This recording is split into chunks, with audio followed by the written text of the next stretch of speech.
샬롬, 초인류 정상국가 18번째 제6장 대한민국의 지구 살리기, 기후 환경.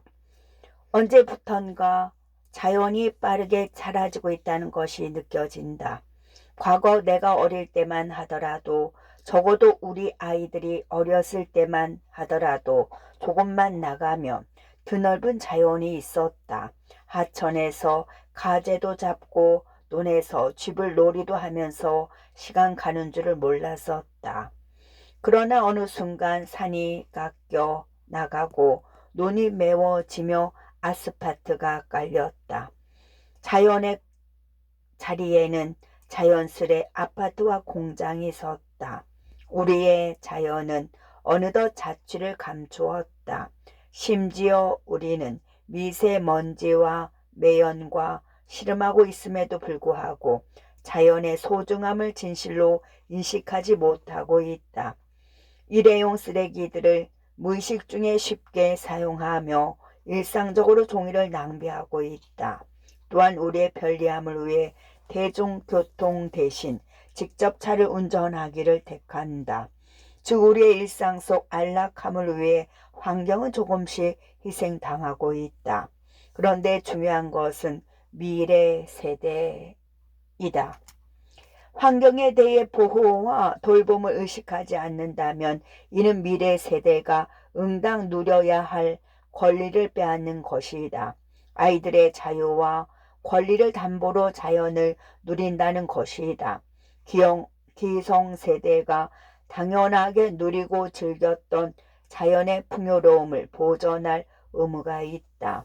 첫째, 코로나 시대 환경 파괴, 배달 음식과 일회용기.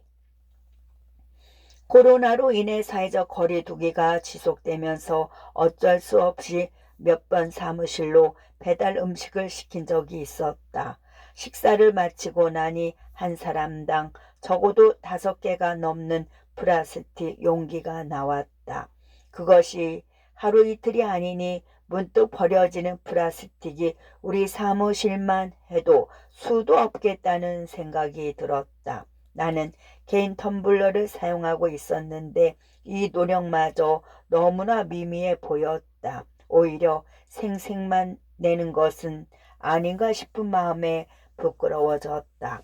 뉴스를 보니 하루에 소비되는 일회용 플라스틱이 800만 개가 넘는다고 한다. 또한 폐플라스틱이 모이는 자원 재활용센터에서는 코로나로 인해 급증한 플라스틱 물량을 제대로 소화하지 못하고 있다고 한다. 더 심각한 문제는 반입된 플라스틱 중 절반 정도만 재활용되고 나머지는 소각되거나 매립이 된다는 것이다. 알고 보니 모든 일회용품이 재활용되는 것이 아니고 일정 조건을 충족시켜야 했다. 관련 뉴스와 정보를 접하며 2가지 생각이 들었다. 먼저 우리 시민들은 재활용 교육을 받은 적이 있는가 였다. 또한 기업들은 왜 재활용 표기 의무를 엄격히 지키지 않는가 등의 물음과 관련된 규제와 법안을 면밀히 검토하고 싶은 생각이 들었다. 플라스틱은 환경에 치명적이다. 땅속에 묻어도 수백 년 동안 분해되지 않으며 미세 플라스틱 등은 바다로 흘러 들어가 해양 동물들을 죽이고 있다. 얼마 전 유튜브 추천 영상으로 플라스틱 빨대가 코에 박힌 거북이의 영상과 죽은 고래의 뱃속에서 29kg의 플라스틱 폐기물이 나온 영상을 보았다. 많은 수의 고래는 플라스틱을 먹이로 착각해 먹고 결국 죽음에 이른다. 현재 해양에 부유하는 폐기물의 85%가 플라스틱임을 감안한다면 우리의 일상 속 플라스틱 사용을 의식적으로 줄여야 할 것이다. 또한 플랭크톤과 생선에 축적되는 미세 플라스틱은 우리 식탁에서 마주하게 된다. 결국 환경을 파괴한 대가가 인간에게 돌아오는 것이다. 2. 제로 플라스틱으로 코로나로 인해 일회용 플라스틱 남용이 사회적 이슈로 주목받은 것이지 실상 우리나라의 일회용품 사용은 그 전부터 꾸준히 증가하고 있었다. 환경부 보고서에 따르면 비닐 봉지와 일회용 컵의 경우 2009년에는 367억 개에서 2018년에는 549억 개로 70% 정도 가파르게 증가하였다. 더구나 코로나19 시국에 접어들면서 각종 배달 앱을 통한 주문량이 폭주하면서 일회용품에 대한 국민적 수요는 급폭증한 상황이다. 이에 대응하여 우리 정부도 단계적으로 일회용품 사용을 규제하기로 하였지만 현실은 소리 없는 아우성에 불과했다. 그러나 국내 규제는 종국에는 달성해야 할 목표로서 일회용품의 완전한 사용 금지를 염두에 두어야 한다. 물론 지금 당장 현실에 적용하기에 무리가 있음을 인정하나 이를 현실에 적용하는 노력과 과정에 모여 미래 세대를 위한 환경보호로 나아갈 수 있다. 실제로 환경모범국인 캐나다는 2003년까지 일회용 플라스틱 사용을 전면 금지하는 제로 플라스틱 폐기물 전략을 발표했다. 심지어 해당 규정에 사용되는 남부터 플라스틱 빨대, 비닐봉지, 플라스틱 용기 등의 사용이 전면 금지되고 모든 사업체는 생분해가 가능한 바이오 플라스틱으로 만든 대체품을 사용하여야만 한다. 우리나라 또한 2003년까지 캐나다처럼 제로 플라스틱 정책을 계획하고 수행해야 할 것이다. 일회용 플라스틱 사용 등이 단계적으로 금지되는 기간에는 대제품을 연구하고 개발할 수 있도록 국가의 지원과 관심이 응당 요청된다. 대표적으로 스타벅스 등 종이 빨대처럼 사용자가 기존의 제품과 큰 차이를 느끼지 못하고 불편함 없이 사용할 수 있는 대체품이 필요하다. 그런데 중요한 것은 분해 가능한 바이오 등의 개발은 오랜 기간 연구와 자본이 필수적으로 요청된다는 것이다. 따라서 이에 대한 초기 국가 지원 정책이 절실히 요청된다고 하겠다. 국내와 달리 해외에서는 생분해성 바이오 플라스틱 제조 기술을 발달시키고 관련 시장을 육성하기 위해 노력하고 있다.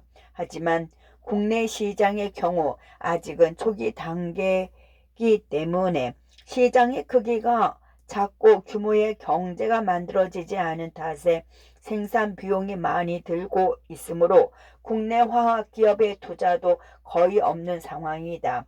이때 정부가 생분해성 바이오 플라스틱 사용을 의무화한다면 관련 소비 시장이 개발될 것이다. 결국 시장 경제의 논란에 따라 기업 내부의 투자의 생산이 확대되며 우리나라 역시 새로운 환경 개발이 시작될 것이다. 플라스틱세 도입의 제한. 페트병 하나를 만드는 가격은 얼마일까? 제주 삼다수 500ml의 페트병 한 개의 원가는 약 19원이라고 한다. 페트병을 만들기 위해서는 작은 알갱이 모양의 원료인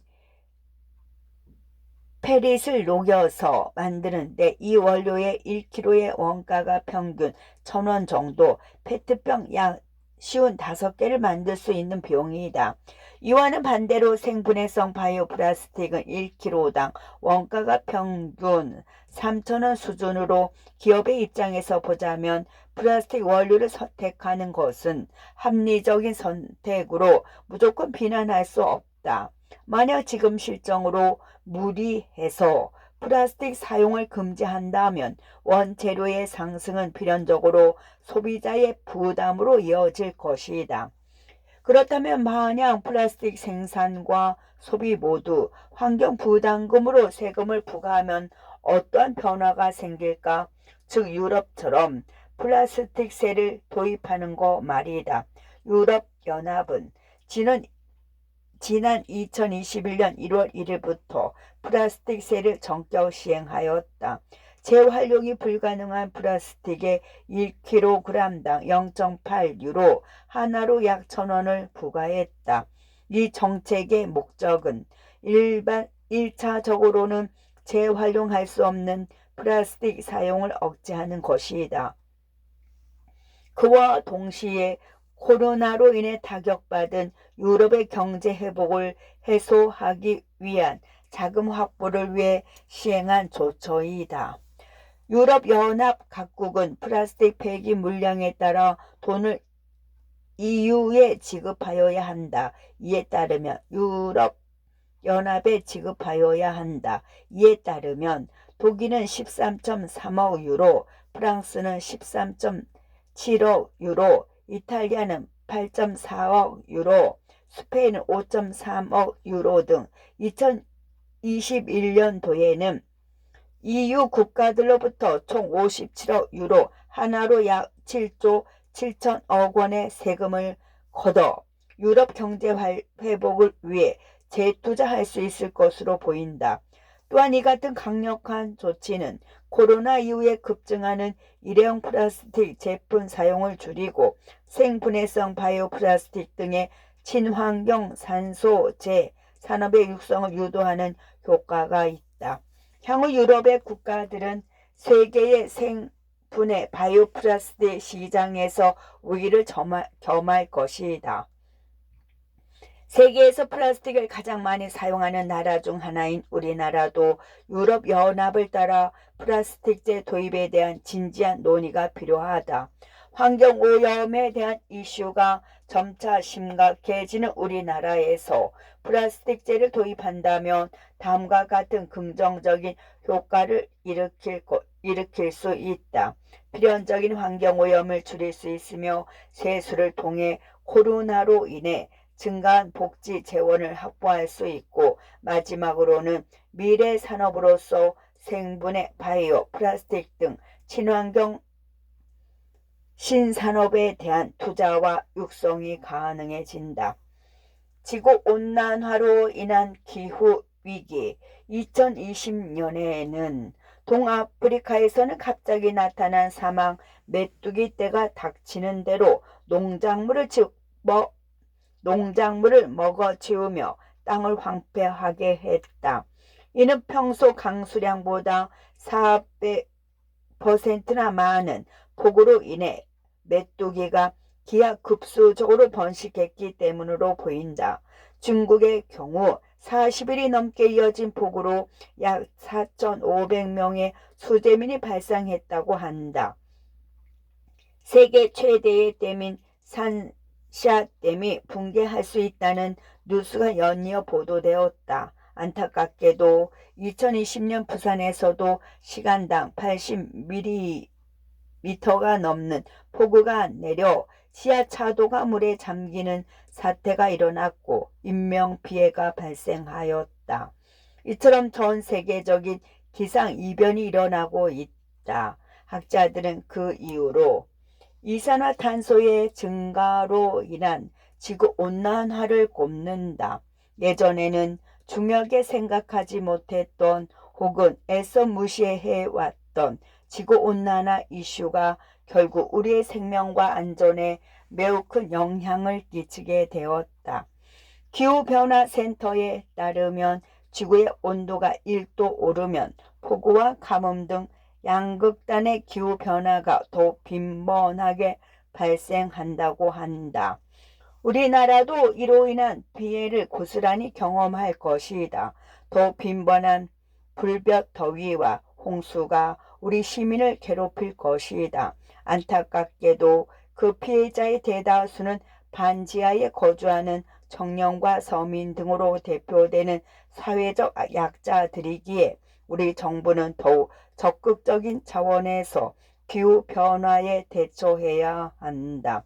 현재 우리나라는 2019년 온실가스 배출국 중 배출량이 세계 11위이며 1인당 온실가스 총 배출량도 13.8톤으로 1990년에 비해 102.6%가 증가하였다.